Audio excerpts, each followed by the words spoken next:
અંબાજીમાં દબાણ હટાવ કાર્યવાહી સામે કોંગ્રેસે ગંભીર સવાલ ઉઠાવ્યા છે। કોંગ્રેસ નેતા લાલજી દેસાઈએ કહ્યું કે ગુજરાતમાં બુલડોઝર રાજ ચાલે છે। સરકાર સામે આકરા પ્રહાર કરતા કહ્યું કે 100 વર્ષ જેટલા જૂના મકાનો તોડી પાડવામાં આવ્યા તો ત્યાં વર્ષોથી રહેતા લોકો ક્યાં જશે। લાલજી દેસાઈએ કહ્યું કે ગુજરાતની કોર્ટમાં સરકારના જ પુરાવાને મહત્વ મળે છે અને કોર્ટનો ચુકાદો આવે એટલે તરત જ બુલડોઝર ફેરવી દેવામાં આવે છે। આટલી ઉતાવળ કેમ? જો આવું જ રહ્યું તો ગુજરાતમાં જન્મેલા લોકોને ગેરકાયદેસર જાહેર કરી શકે છે।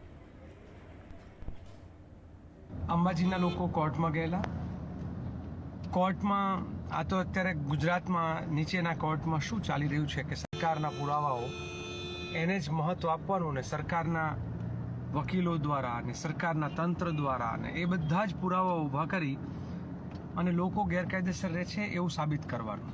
એક બાજુ એવું લાગે જાણે સવાલ એ થવાનો છે કે કાલે કે ગુજરાતમાં જન્મેલા આ ગરીબો એ ખરેખર કાયદેસર છે કે નહીં, કાલ ઉઠીને એમને પણ આ ગેરકાયદેસર ડિક્લેર કરી દેશે।